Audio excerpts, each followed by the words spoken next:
Hello everyone and welcome back to the Lazy Kitchen. Today we're doing something a little bit different. We're going to make a Mexican inspired bean and rice layer cake. We're going to do that in a baking sheet. It's a recipe that takes, I would say, about 30 minutes to cook. So it's a great recipe to do if you're coming home and you have a little bit of time to put some food together in less than 10 minutes, and then you can do some other things and come back and be ready to eat in 30 minutes. For those of you who are here for the first time, I want to welcome you to the Lazy Kitchen. It's a place for people who don't know how to cook, don't enjoy cooking, don't have time to cook, but you still want to put a healthy and affordable meal in your table in less than 10 minutes. So there are only 3 rules to the Lazy Kitchen. Number 1 is lazy. That's usually everyone's favorite rule. We define lazy as recipes that take less than 10 minutes to put together, and they really don't require any prepping or cleaning up, and usually we do everything in one single dish. The thrifty rule of the Lazy Kitchen is that we try to make meals that are as affordable as possible without compromising nutrition.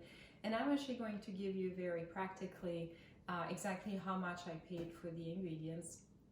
And then the healthy rule of the Lazy Kitchen is we want to make whole foods all in one meal, a meal that uses minimally to no processed food, and that has a complete protein, a complete carbohydrate. Incidentally, I have celiac, so all my recipes are going to be gluten-free.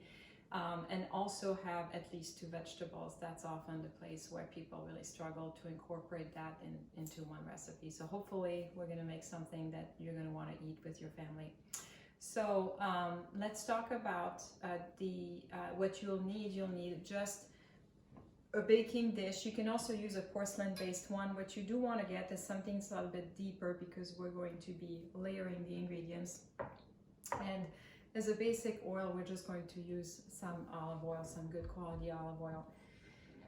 As far as the ingredients, let's talk about the protein.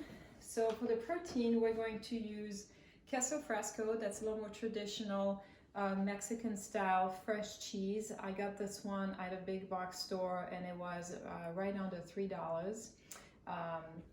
We're going to supplement our cheese protein with some black beans. Now, the beans are canned, so it's a little more of a processed food, but it's basically just cooked beans. You want to read the ingredients on the beans and make sure that they don't add a lot of preservatives or anything. These are actually organic, and it's just basically beans, water, and salt. Beans are a great, inexpensive way to stretch out your protein and some healthy calories. This was about $1.49. Well, exactly $1.49.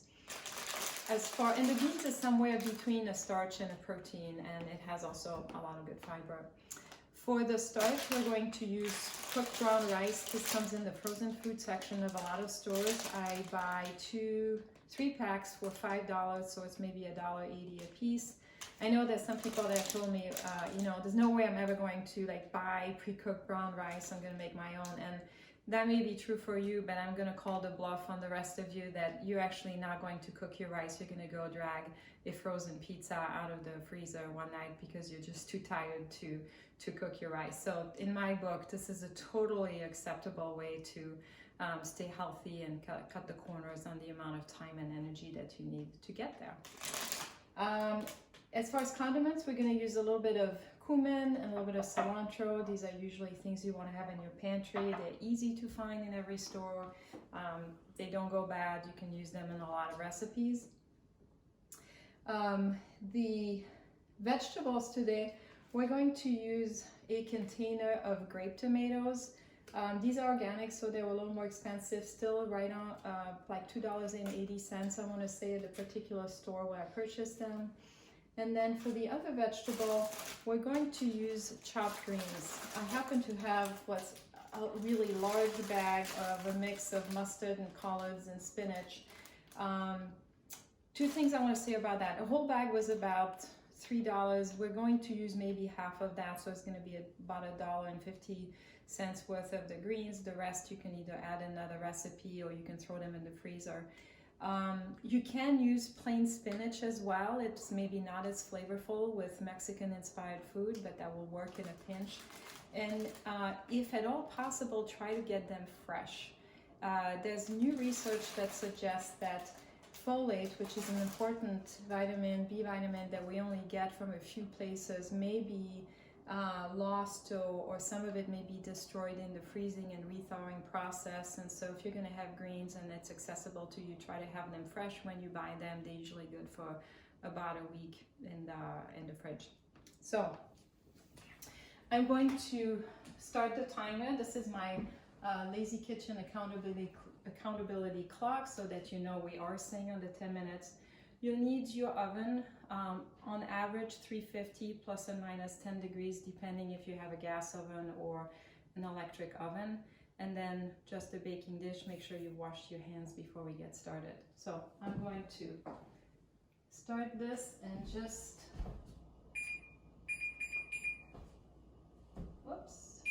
start my oven.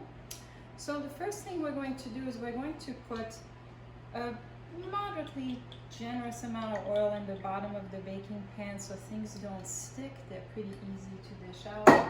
I just use some good old olive oil, put it on the sides. And we're going to use the rice at the bottom. So that's going to be the first part of the layer cake. And what you want to do with the rice is actually try to pat it down a little bit. It will that way stay together, almost like a mini crust at the bottom. If you make it a little more dense. Okay. The second, and if your rice has not been salted, this one happens to have a little bit of salt, you would add a little bit of salt at this point. You want to be careful with the amount of salt you add on this recipe. The cheese is salted, and very often the beans are salted, but you certainly can adjust that even as you dish it out. So on the black beans, I'm going to hide out aside for a second. I'm just going to rinse them in the can to drain the juice.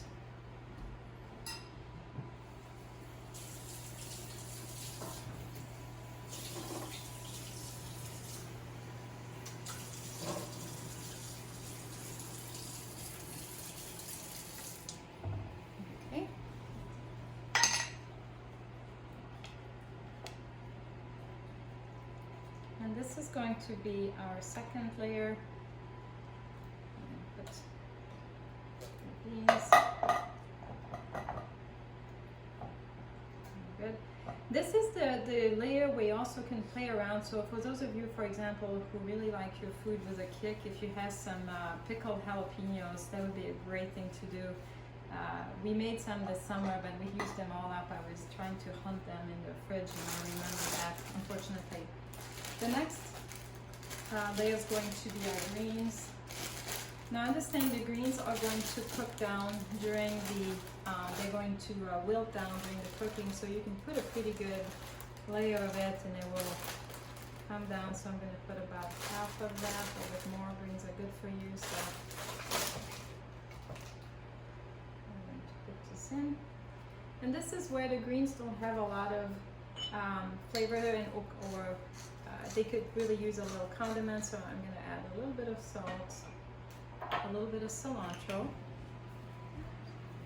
and one of my favorites, a little bit of cumin.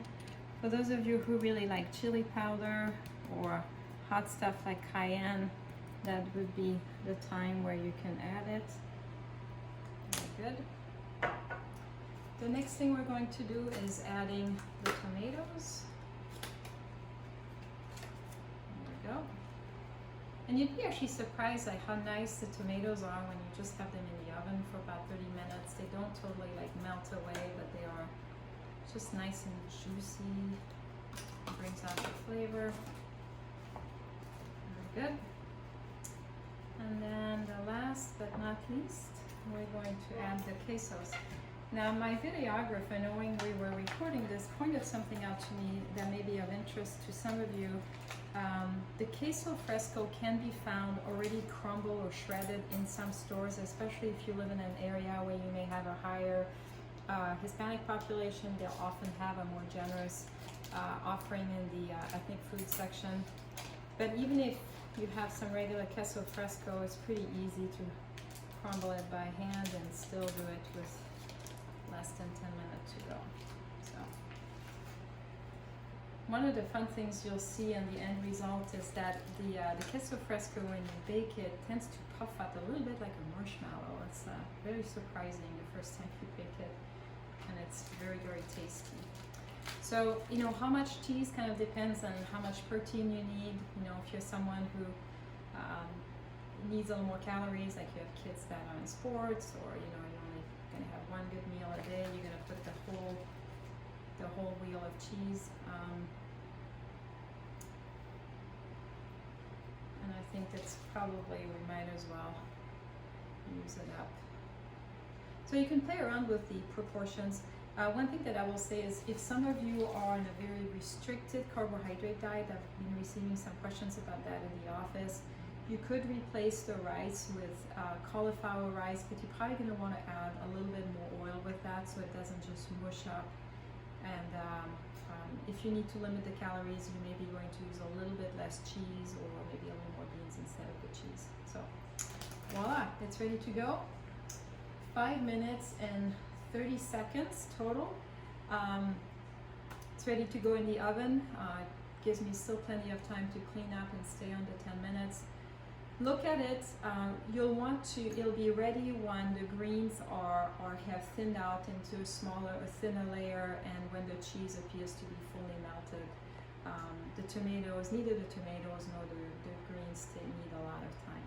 So, bon appetit. Looking forward to seeing you again, and you can follow me as I put this in the oven.